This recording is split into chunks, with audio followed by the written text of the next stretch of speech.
బిడ్డ ఎక్కడుందో, ఏ తల్లిదండ్రుల పెంపకంలో ఉందో చెప్పే సాక్షి పొలిమేర దాటి ఊర్లోకి వచ్చేసింది.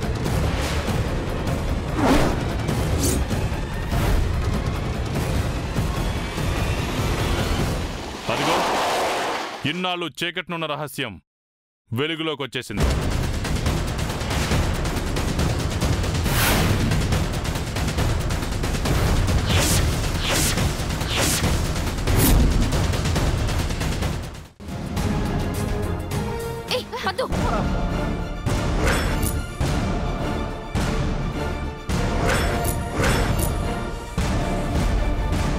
పట్టపగలు నట్టింట్లో ఏంటి నువ్వు చేసే పని?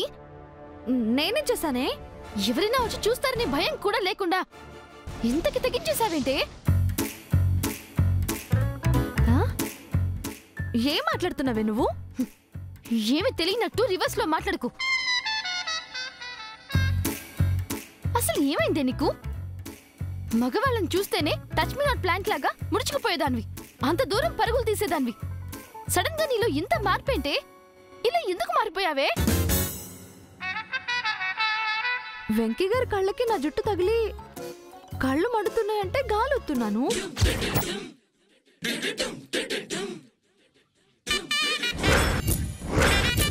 దీనికి ఏదేదో ఊహించుకొని నోటికొచ్చినట్టు మాట్లాడుతున్నావేంటి? అంతేనా? మీరేమనుకున్నారు? ఏమనుకోలేదులే. లేదు లేదు, మీరు ఇంకేదో అనుకున్నారు. నేనేమనుకోలేదు. మాట మార్చేశారు మీరు. చెప్తే అర్థం కాదా నీకు?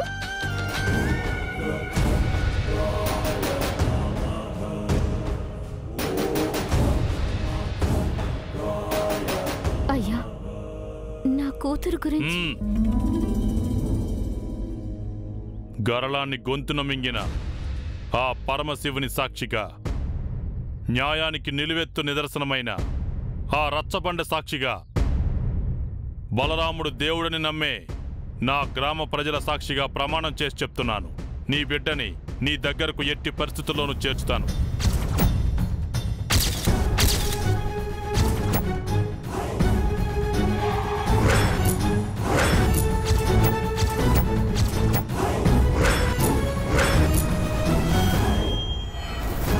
నీ బిడ్డ ఎక్కడుందో, ఏ తల్లిదండ్రుల పెంపకంలో ఉందో చెప్పే సాక్షి పొలిమేర దాటి ఊర్లోకి వచ్చేసింది.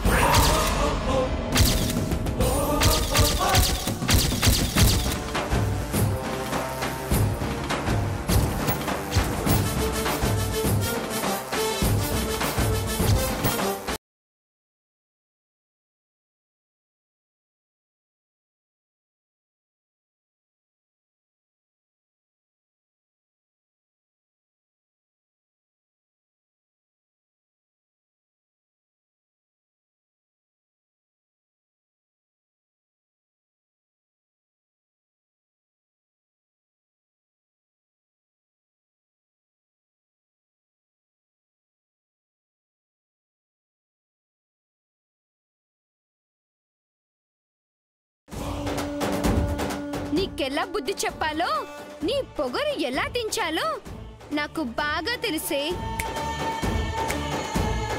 చూస్తూ ఉండు, రేపు బొమ్మల కొలువులో నువ్వు ఒక్క బొమ్మని కూడా పెట్టకుండా నేను చేస్తానే. బొమ్మల కొలువుని నేను మాత్రమే చేస్తాను. నాతో ఎంత జాగ్రత్తగా ఉంటే అంత మీకే మంచిది మంగమ్మ గారు. చూద్దామే, తాడో పేడో నువ్వో నేనో తేల్చుకుందాం. Done done.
కంగ్రాట్స్ అమ్మా.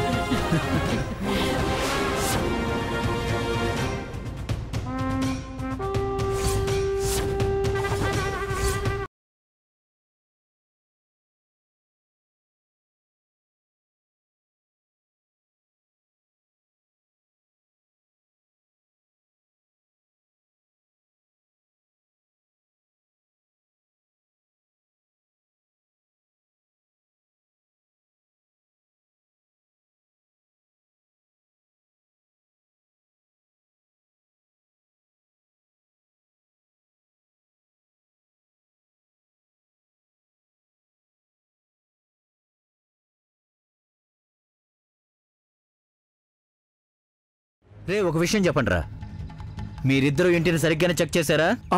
అది గదిని నేను చెక్ చేశాను, బెడ్ కింద వీడు చెక్ చేశాడు. బెడ్ ని జాగ్రత్తగా చెక్ చేసావా? సార్ చెక్ చేశాను. నిజంగానా? నిజంగా సార్, నిజంగానే. రే నువ్వు అక్కడ ఆ అమ్మాయి మొహం చూసావు కదా? లేదు. లేదా?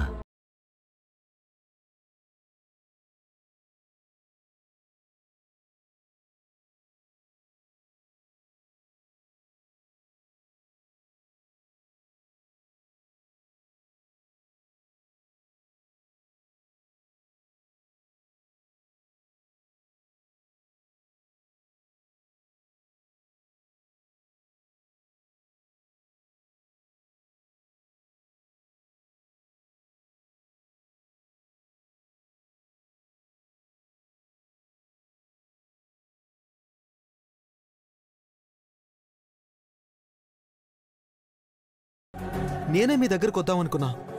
నా అదృష్టం బాగుండి మీరే నన్ను వెతుక్కుంటూ వచ్చారు. ఇప్పుడు కాదని చెప్తే మధు గారి గురించి నిజం చెప్పేస్తాడు. జరిగిందేదో జరిగిపోయింది. మొదటి తప్పుగా క్షమించి మృదులని నాతో పంపించండి.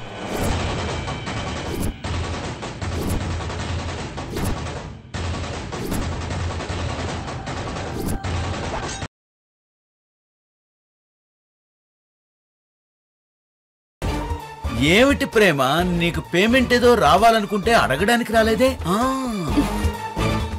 మీరే ఇస్తారని అడిగితే లేదని అనిపించదు, అడగకుండా ఇవ్వాలని అనిపించదు.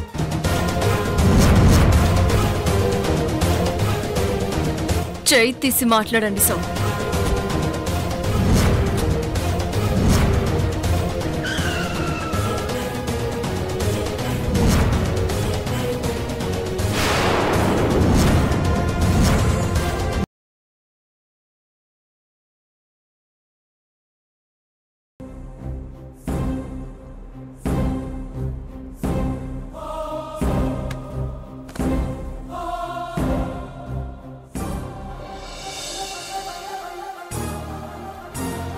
ఆదిత్య, ఏంట్రా పిలుస్తున్నా నిన్ను అలా వెళ్ళిపోయావు?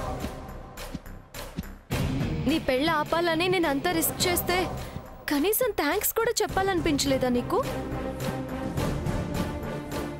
కొన్ని ప్రశ్నలకి నేను ఇప్పుడు సమాధానం చెప్పలేను. రే ఆదిత్య, ఇక్కడేం చేస్తున్నావు? రా. మామయ్య, నాన్న, మీ చెల్లెలకి ఒంట్లో బాగాలేదంట, హాస్పిటల్కి తీసుకొచ్చాను. రేయ్ పదా.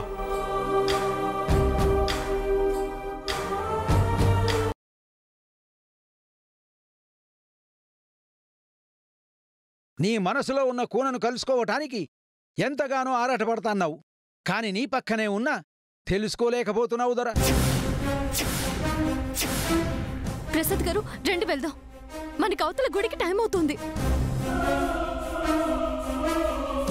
ఈడి నుంచి నువ్వు తప్పించుకోవాలని చూసినా విధిరాత నుంచి నువ్వు తప్పించుకోలేవు తల్లే.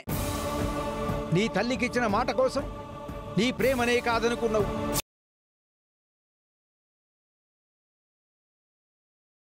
ఒక స్త్రీకి సౌభాగ్యాన్ని దూరం చేసిన అపరాధిని మీరు బంధించారా? బంధించలేదా మహారాజా? మేము కూడా మీతో పాటు వస్తాం. మీరు మాకేం చెప్పినా అది మేము చేస్తాం. మహారాణి, సునందకు అపరాధం చేసింది ఈ విక్రమాదిత్యుడు కనుక మా రుణం తీర్చుకునేందుకు మేము ఒంటరిగానే వెళ్ళాలి.